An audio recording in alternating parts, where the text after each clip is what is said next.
Tonight, ladies and gentlemen, we take you down a quiet suburban street where the air smells of fresh-cut grass and apple pie cooling on windowsills. But beneath the calm surface, a terrible secret waits inside a locked room, and only one man can piece together the truth. It was just past 9 when the screen cut through Maple Lane. Most folks were winding down, televisions glowing in their living rooms, radios humming soft jazz, neighbors chatting over fences before turning in. But on that crisp autumn night, the piece of suburbia was ripped open. Detective Frank Mallory was in his office 3 blocks away, nursing a black coffee and looking over unpaid bills, when the phone rang. It was Chief Parker from the precinct. "Mallory," Parker said, his voice taut, "we've got a situation at the Whitmore place. Old Mr. Whitmore's been found dead in his study. Door locked from the inside. Family's in shock. Neighbors are buzzing already. You'd better come." Mallory grabbed his fedora and coat, his instincts tightening like a coiled spring. The Whitmore house was the biggest on Maple Lane, a hulking Victorian with a wide porch and ivy climbing the stone walls. The kind of house where secrets clung to the wallpaper. When Mallory arrived, a crowd of neighbors had gathered at the gate, murmuring in hushed tones. The warm glow of street lamps cast long shadows on the manicured lawn. Inside, the smell of cigar smoke and old books lingered in the hallway. Chief Parker met him at the door, frowning. "It doesn't add up, Frank. Locked from the inside. Window latched tight. Key lying right on the desk next to the old man's hand." Mallory stepped into the study. Heavy curtains blocked most of the moonlight, leaving the room dim except for a flickering lamp. Mr. Whitmore sat slumped in his chair, eyes closed forever, a glass of brandy on the table beside him. His face was pale, but not twisted in pain, almost peaceful. "Poison?" Mallory asked quietly. "Doc'll know soon," Parker replied. "No wounds, no struggle. But look here." He gestured to the desk. Alongside the key lay a neatly folded piece of paper with a single word written in heavy black ink: "Remember." Mallory frowned. "That's no accident. Someone wanted this to be found." Behind him, the family huddled in the doorway. Mrs. Whitmore, a frail woman in pearls clutching a handkerchief. Their son Richard, tall, tense, his jaw clenched. And young Evelyn, their niece, her eyes wide with shock. Mallory tipped his hat politely. "I'll need to ask a few questions." Mrs. Whitmore's voice quavered. "Detective, it was dreadful. We were all in the parlor when we heard the noise. But the study door was locked. Richard had to fetch a hammer to break it open." Richard stepped forward, defensive. "We found him like this. Nobody went in or out. You can ask anyone, the windows haven't been touched." Evelyn whispered, almost to herself, "But he was so careful. He said he had something important to tell me tonight." Mallory's eyes narrowed. Secrets always had a way of surfacing at the wrong time. He studied the folded note again. "Remember." A word heavy with implication. He turned to Parker. "Where's the butler?" "In the kitchen. Claims he was preparing tea when it happened." "Good," Mallory said. "I'll want to hear from him, too." The detective stepped closer to the desk, his gaze sweeping the bookshelves, the rug, the half-empty glass of brandy. Every detail mattered. In a locked room mystery, nothing was ordinary. Then, as he leaned near the chair, something caught his eye: faint scratch marks on the wooden floor beneath the desk, just out of sight. Mallory bent down, touched the marks, and straightened slowly. He looked at Parker. "This wasn't just a locked room, Chief. Someone wanted us to believe it was." In the cozy glow of Maple Lane's living rooms, neighbors gossip and secrets simmer. But inside the Whitmore house, a family's polished veneer begins to crack, and Detective Mallory knows that behind every polite smile lies a hidden motive. Detective Frank Mallory straightened from the desk, brushing dust from his fingertips. The scratch marks on the floor gnawed at his thoughts. They were deliberate, not random. Someone had moved something heavy here, recently. He turned toward the family. Mrs. Whitmore clutched her pearls. Richard shifted uneasily, and Evelyn lingered just behind them, pale as moonlight. "Before we go any further," Mallory said evenly, "I'll need to know what business kept Mr. Whitmore in his study tonight. Did he usually lock himself in?" Mrs. Whitmore dabbed her eyes with a handkerchief. He did, sometimes. He valued his privacy. But tonight he said he was reviewing papers. Important ones." Richard cut in quickly, his voice hard. "My father was a private man. He didn't share everything with us." "If you're implying," Mallory raised a hand. I'm not implying. I'm asking. The silence stretched until Evelyn, her voice trembling, whispered, Uncle said he wanted to speak with me. Said it was about the family's future. But he never had the chance. All eyes turned to her.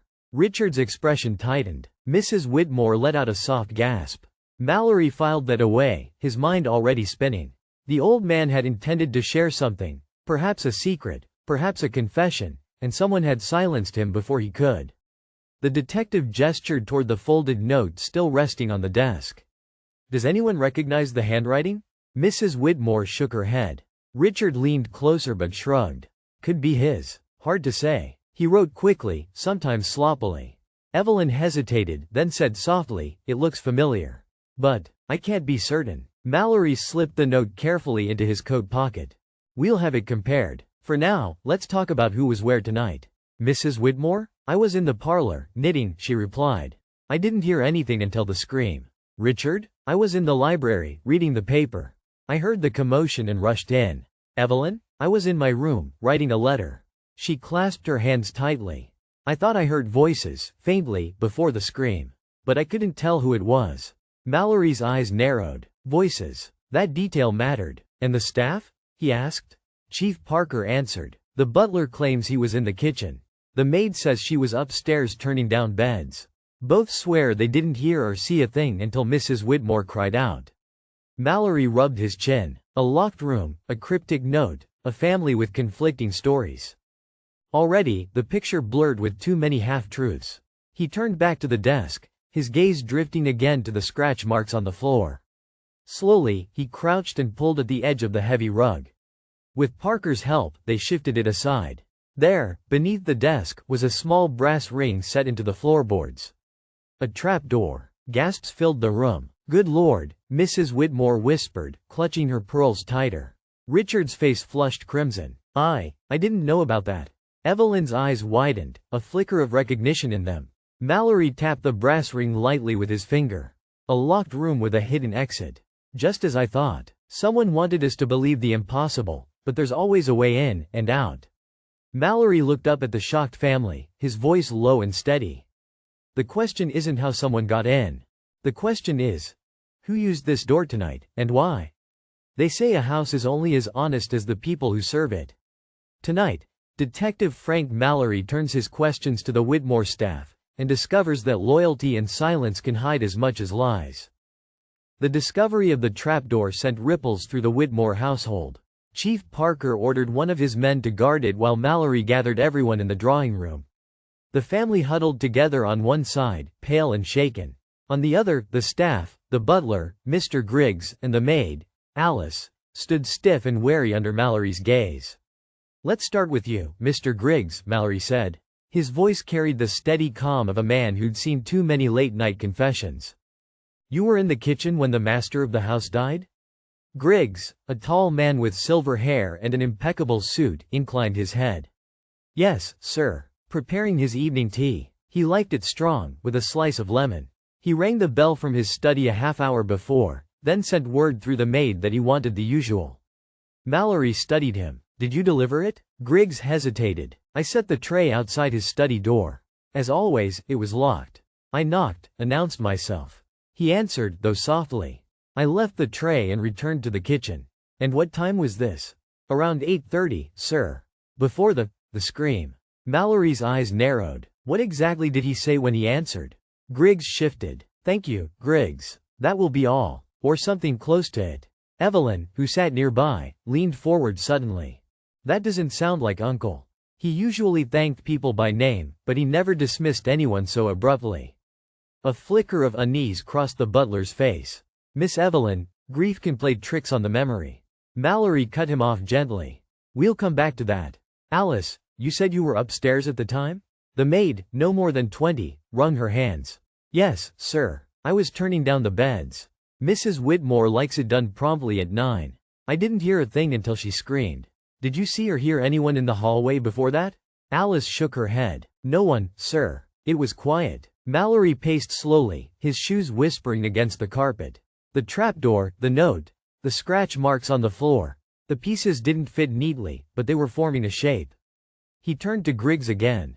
That tea you prepared. Where's the tray now? In the study, sir. On the side table by the desk. Mallory and Parker returned to the study. The tray was there, a teapot, cup, saucer, and the faint scent of lemon. The brandy glass sat beside it.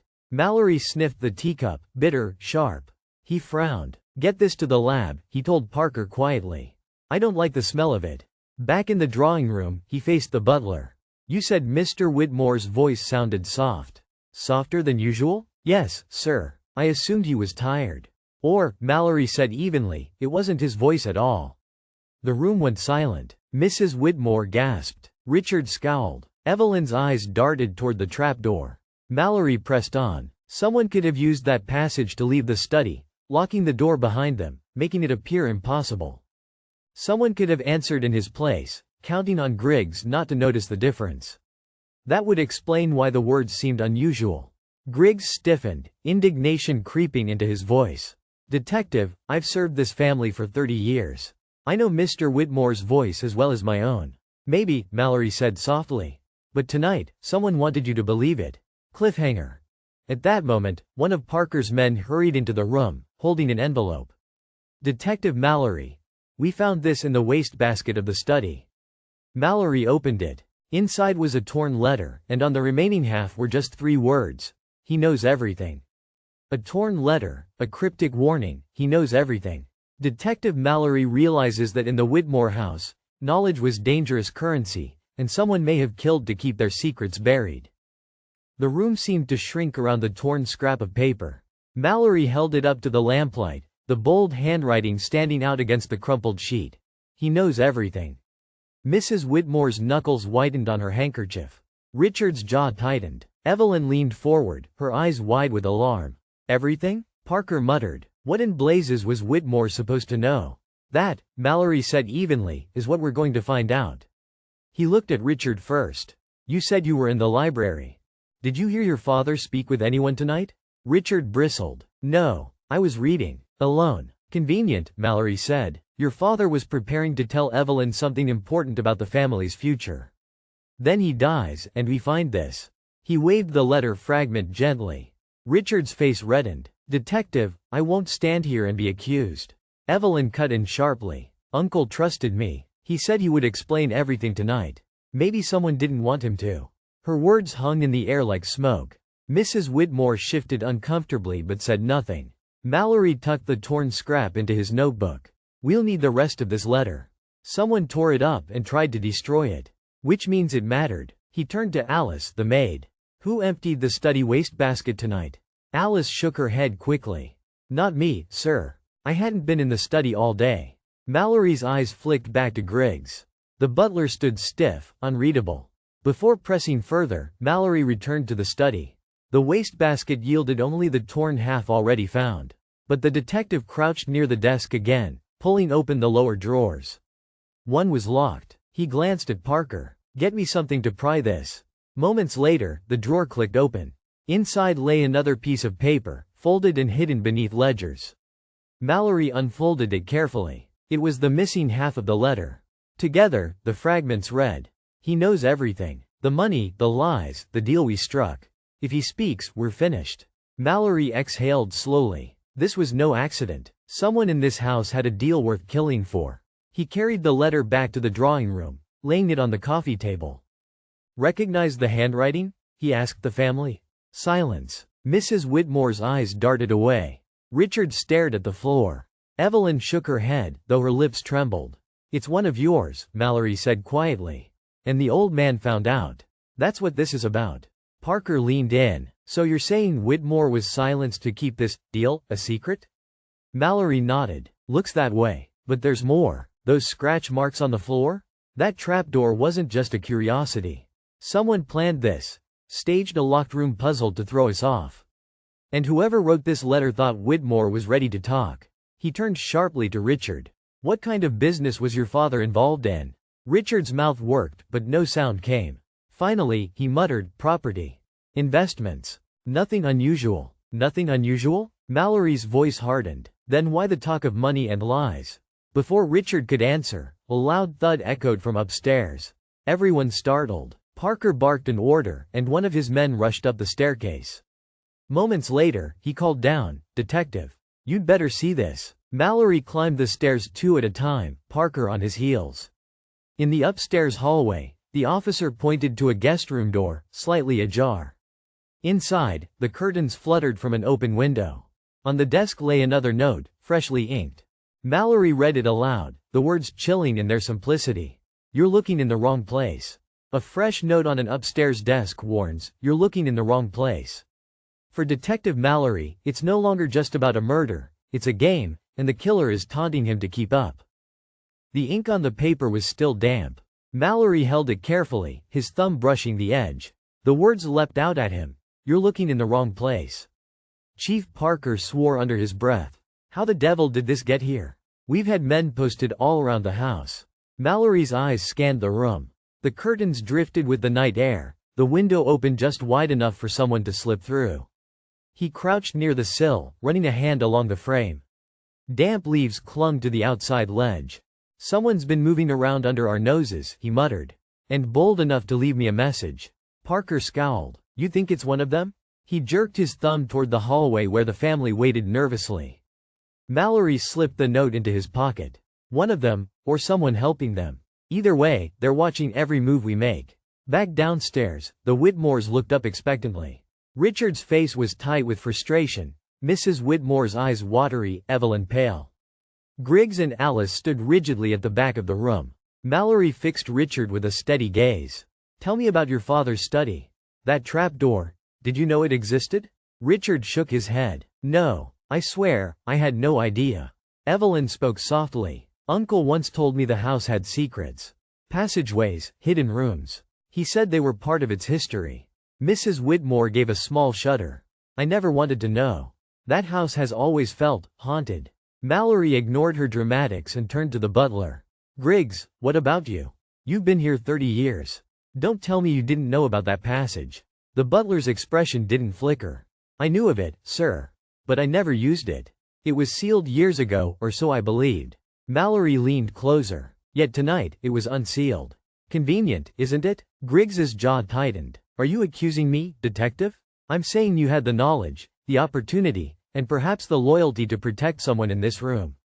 The silence grew heavy. Then Evelyn's voice broke it. "Detective, what if the note upstairs wasn't from the killer at all? What if it was from Uncle? What if he knew someone was after him, and he planted these notes to guide us?" Mallory considered her words. It wasn't impossible. But the fresh ink, the open window, they suggested something more immediate. Someone alive was steering the investigation. Parker grunted. "If that's the case, we're being played." Mallory turned the thought over. The killer was smart. Too smart to rely on brute force. This was about control, manipulation, keeping everyone guessing. He returned to the study once more, eyes sweeping the room again. This time, he noticed something he'd overlooked before. A framed photograph on the shelf, slightly askew. He lifted it, revealing a safe embedded in the wall. "Hello," Mallory murmured. Parker raised an eyebrow. "Think our answers are in there?" "Only one way to find out." With Griggs's reluctant help, they retrieved the safe's key from Mr. Whitmore's desk. The lock clicked open, and inside lay stacks of envelopes, neatly labeled. Bank statements, deeds, correspondence. But one envelope stood out, unmarked, thicker than the rest. Mallory slid it out and opened it. Inside were several documents, contracts, receipts, and a ledger page listing payments. Large sums of money, shifting hands between names he didn't yet recognize. At the bottom, in Mr. Whitmore's own hand, were the words, "If they discover this, they'll kill me." Cliffhanger. Mallory looked up slowly, the weight of the words pressing down. "Gentlemen," he said grimly, "this wasn't just a family squabble. We're dealing with something much bigger. A hidden safe. A secret ledger. Payments large enough to ruin reputations." Detective Mallory knows the Whitmore murder isn't only about family tensions. It's about money, power, and betrayal. The ledger lay heavy in Mallory's hands, its pages yellowed but the handwriting sharp and deliberate. Each line told a story, not of a man's private finances, but of deals struck in secret. Payments flowed from the Whitmore accounts into names both familiar and unfamiliar. Richard leaned over, his face pale. What is this?" Mallory shut the folder before he could read further. That's what I intend to find out. Chief Parker frowned. You think someone killed Whitmore to keep this quiet? Mallory tapped the cover. I think your victim was sitting on a secret that made him dangerous to the wrong person. And someone couldn't afford to let that secret out. Evelyn spoke, her voice trembling. Uncle, he never talked about business. He only said he had to keep things in order. He must have meant this. Alice, the maid, shifted uneasily near the door. Sir, I saw him go to that safe often. At night, when the rest of us were asleep. Sometimes he looked frightened, other times, determined. I never knew why. Mallory fixed her with a keen eye. And you never told anyone? She shook her head quickly. No, sir. Who'd believe a maid spying on her master? The detective set the folder on the desk. I'll need time to examine every page. But one thing's already clear. This isn't just about a locked room. This ledger could ruin lives. Chief Parker cleared his throat. We'll take it down to the station. Safer there than in this house. Mallory shook his head. No, the killer knows it exists. If they're willing to kill once, they'll kill again to get it back. Better it stays with me until I know what I'm dealing with. The chief scowled but didn't argue. As the family dispersed to their rooms, Mallory lingered in the study, the fire casting long shadows. He flipped open the ledger once more. Several names were unfamiliar, but one leapt off the page. Mayor Clifford Hayes. Next to his name were figures that would bankrupt most men. Mallory's brow furrowed. The mayor was Maple Lane's pride, a man of speeches, parades, and Sunday suits. If Whitmore had been funneling money to him, or from him, then this case reached higher than anyone suspected. He snapped the ledger shut at the sound of soft footsteps. Evelyn stood in the doorway, clutching a robe around her shoulders. Detective, she whispered. May I speak to you, privately? Mallory gestured her inside. She perched on the edge of a chair, wringing her hands. Uncle told me once, she began hesitantly, that if anything ever happened to him, I should look to the garden shed. He said the truth would be hidden where no one thought to look. Mallory raised an eyebrow. The garden shed? Why not tell the police sooner? I didn't remember until just now, she admitted. I thought it was one of his strange warnings. But, after tonight, I'm not so sure. Mallory's instincts stirred. A second hiding place. A clue left deliberately. He rose, tucking the ledger beneath his arm. Thank you, Miss Whitmore. You've just given me my next step. The night air was sharp as he crossed the lawn with Chief Parker at his side. The garden shed loomed, its padlock rusted but intact. Mallory forced it open with a grunt, the hinges groaning. Inside, the air smelled of oil and earth. Tools hung neatly on hooks, bags of seed stacked in corners. But behind the rakes and shovels was a wooden chest, half buried beneath burlap. Mallory dragged it out and pried the lid open. Inside lay a bundle of letters tied with twine, and on top, a revolver, its barrel still bearing the faint scent of gunpowder. Mallory lifted the weapon, his jaw tightening. The murder weapon, he said softly. And someone wanted me to find it. A hidden revolver, still carrying the scent of smoke. In the quiet garden shed of Maple Lane, Detective Mallory finds what could be the killer's weapon, but its very placement feels like a trap. The revolver gleamed dully in the lantern light, its metal cold against Mallory's glove. He held it steady, examining the chamber. One spent round. Parker whistled low. That's it, Mallory. Case closed. Ballistics will match it to Whitmore's wound.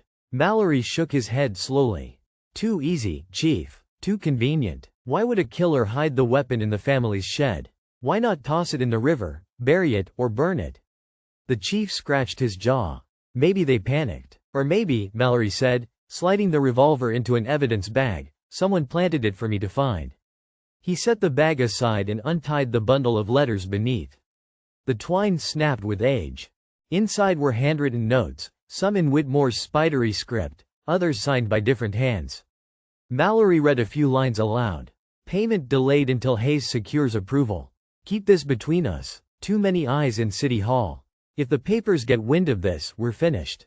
Parker's brows knit. That's political corruption if I ever saw it. Mallory tucked the letters under his arm. It's more than corruption, Chief. It's motive. They carried the evidence back to the house. The Whitmores were waiting in the parlor, their faces a blend of fatigue and dread. The clock ticked past midnight, each sound sharp in the silence.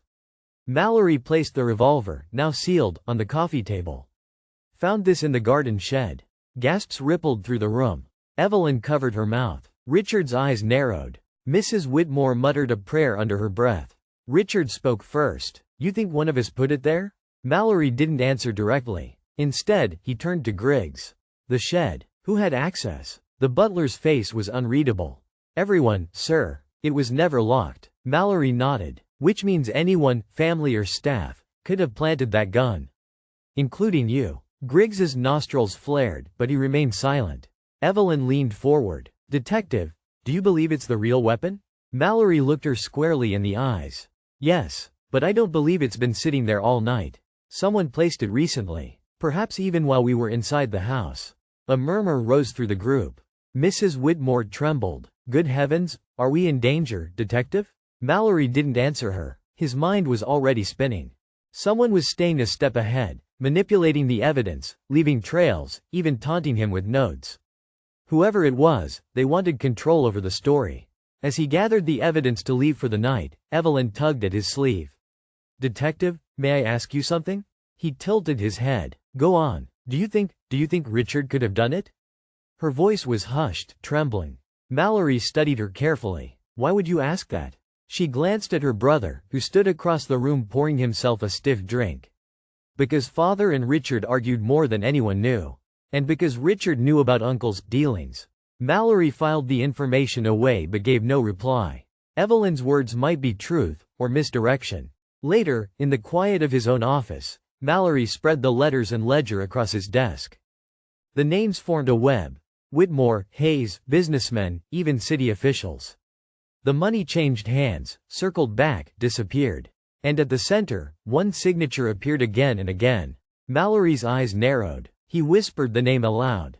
It was someone he had not expected. The telephone on his desk rang sharply, cutting through the night. Mallory lifted the receiver, and froze as a voice hissed through the line. Detective Mallory, stop digging, or you'll end up like Whitmore. In the dead of night, a whispered threat over the telephone chills Detective Mallory to the bone. The game is no longer just about evidence, it's personal, and someone is willing to kill again to protect their secrets. Mallory's hand tightened on the receiver. The voice, low and controlled, carried an unmistakable edge of menace. Detective Mallory, stop digging, or you'll end up like Whitmore. The line went dead. Mallory set the receiver down carefully, his mind racing. Whoever it was knew he was close to the truth, too close. He glanced around his office, the shadows deep and pressing. The streets outside were empty, quiet. Too quiet. Parker, waiting on the other end of the line for updates, arrived within minutes. Mallory recounted the call. This isn't just a warning, Chief, Mallory said. It's a test. Someone is watching us, trying to intimidate. But that only tells me one thing. I'm on the right track. Parker grunted. Right track? Sounds like you're about to get yourself shot, Frank. Mallory ignored him, returning to the ledger and the letters. One name kept surfacing in the documents. Mayor Clifford Hayes. The mayor's involvement in the payments, the secret contracts, the mysterious transfers. It all painted a picture of corruption at the highest level. And if Whitmore threatened to expose it, Mallory murmured, he became a liability. Someone had to silence him. The next morning, Mallory returned to Maple Lane, his senses alert. The Whitmore house seemed peaceful, too peaceful, the lawn bright with the autumn sun. He knocked on the door. Richard answered, looking stiff and wary. Detective, he said flatly. I assume you're here about the safe. Partially, Mallory replied. But I'm also here to ask questions about the people you've been dealing with. Richard swallowed. Father didn't speak of business in detail. Only, trusted names. Trusted names that may have turned dangerous, Mallory said.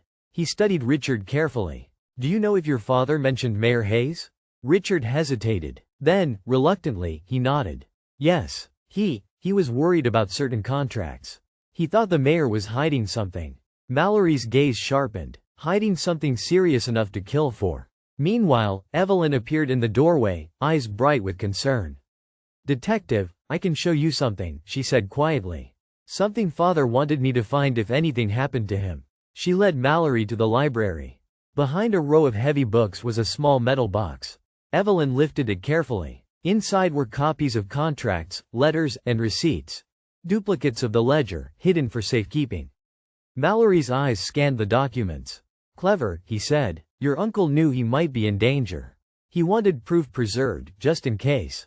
Evelyn swallowed. But someone else must have known about this, too. I found these files weeks ago, but I didn't move them.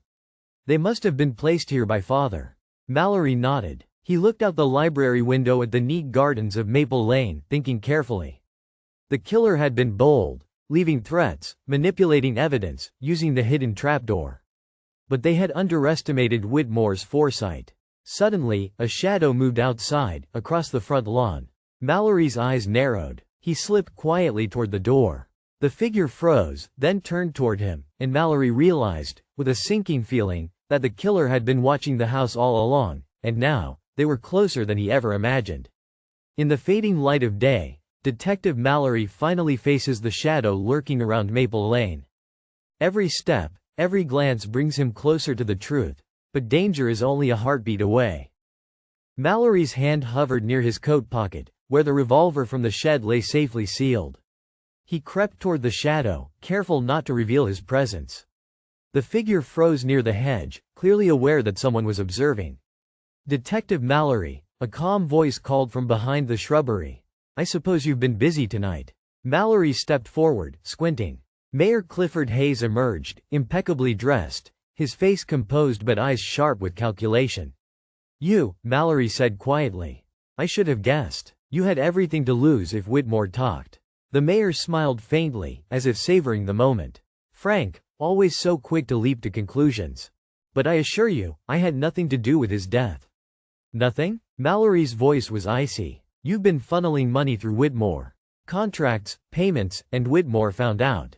He was murdered in his own study. Do you call that a coincidence?" Hayes tilted his head. "Frank, let's not be hasty. Maple Lane thrives on gossip. Perhaps you're chasing shadows." Mallory's jaw tightened. "Maybe. Or maybe you underestimated me. Whitmore wasn't just sitting on secrets. He had evidence, copies hidden, ledgers, letters, all pointing right back to you." The mayor's expression shifted, a flicker of unease crossing his features. "Evidence? I don't know what you mean." Mallory took a step closer. "You do. And someone else knew too. Someone with access to the house, the family, the trapdoor in the study. Someone clever enough to stage the locked room puzzle, plant notes, and move the murder weapon to the shed."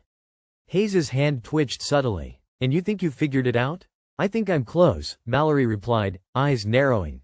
"But close enough to know that the person who pulled the trigger tonight is still in this house." At that moment, Evelyn appeared behind Hayes, her face pale but determined. "Detective, it was Richard." Richard Whitmore stepped forward, the tension coiling in his shoulders. "You don't understand. Father was going to ruin everything. The deals, the contracts, the money, it was all being exposed. I had to stop him. I didn't mean to. Mallory's gaze was steady. "And so you staged the locked room, planted the gun in the shed, left the notes, all to mislead us?" Richard swallowed, his eyes darting to his mother, then back to Mallory. I thought I was protecting the family. But he knew everything, and I panicked." Mrs. Whitmore gasped, clutching her pearls. "Richard, my God, my own son?" Mallory's voice softened. "Richard, your father wanted to secure the truth, not harm the family. But your fear and secrecy led to tragedy." Parker moved in, cuffing Richard carefully. "You have the right to remain silent?" Evelyn sank into a chair, tears brimming. "He was just trying to do what he thought was right." Mallory exhaled, looking around the study. The trapdoor, the hidden ledger, the letters, all had led to this confrontation. Every detail mattered, and every misstep had nearly allowed the killer to escape justice. Hayes stepped back, brushing off his jacket, his composure returning. "Well, detective, it seems the family drama is finally resolved." Mallory didn't answer. He simply returned the revolver to the evidence bag, knowing the night's shadows had lifted, at least for now. But even as Maple Lane's quiet returned, Mallory couldn't shake the thought that in a town built on secrets, the next scandal was never far away. Maple Lane returns to its quiet rhythm, but Detective Mallory knows that truth often hides beneath polished surfaces. Tonight, every secret is revealed, and the tangled web of greed, fear, and family finally untangles. The morning sun spilled through the curtains of the Whitmore study, illuminating the room that had held so many secrets. Detective Mallory stood by the desk, the revolver safely sealed in evidence, the hidden ledger carefully catalogued, and the notes spread out before him. Mrs. Whitmore sat in the parlor, her hands folded, her face pale but calm. Evelyn hovered near the doorway, still shaken, while Richard remained in custody, escorted quietly by Chief Parker. Mallory turned to the remaining family and staff. The truth, as we've uncovered it, is simpler than the fear and chaos suggested. Whitmore discovered evidence of financial misdealings tied to several influential figures, including Mayor Hayes. He intended to expose them, to protect the family's assets and integrity. Evelyn's voice trembled. And Richard, he acted to prevent that? Mallory nodded. Out of fear, he staged a scenario to make it look like an impossible crime. The locked room, the hidden weapon, the notes to mislead investigators. He panicked when his father confronted him about what he knew. It was a tragic mistake, but one driven by misguided loyalty rather than malice. Mrs. Whitmore's eyes filled with tears. I never imagined, my son. Mallory placed a reassuring hand on her shoulder. Grief is natural, Mrs. Whitmore.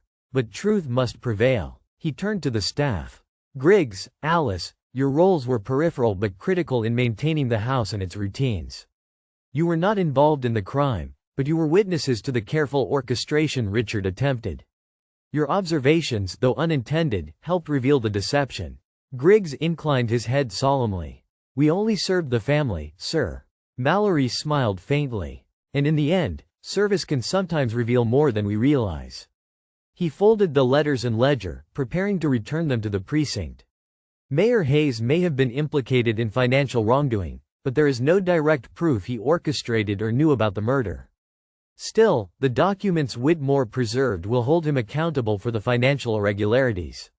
Evelyn stepped forward, her eyes misty but determined. Detective, my uncle always believed the truth would be found. I suppose this proves it. Yes, Mallory said. Even in a house full of secrets, evidence and careful observation reveal what people hope to hide. The key is patience and attention to detail, and knowing when someone is trying to manipulate your assumptions. The detective glanced one last time at the trapdoor in the study, the place where Richard had moved so much to conceal his panic. It wasn't merely a secret passage.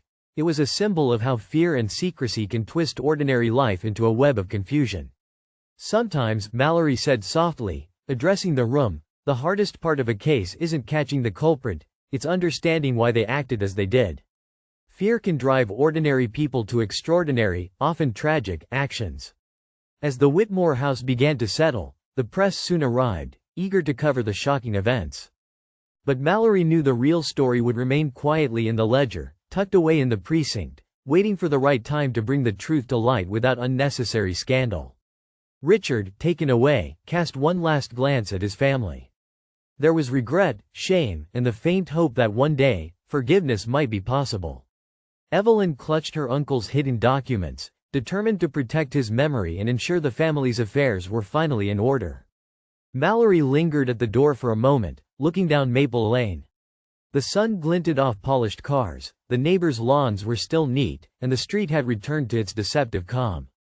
He tipped his fedora to the house, quietly satisfied. Justice had been served, the mystery resolved, and yet the lesson remained. Even the quietest streets hold shadows, and even the most ordinary homes guard secrets that can reshape lives. With a final glance at the Whitmore house, Mallory walked away, knowing Maple Lane would sleep peacefully tonight.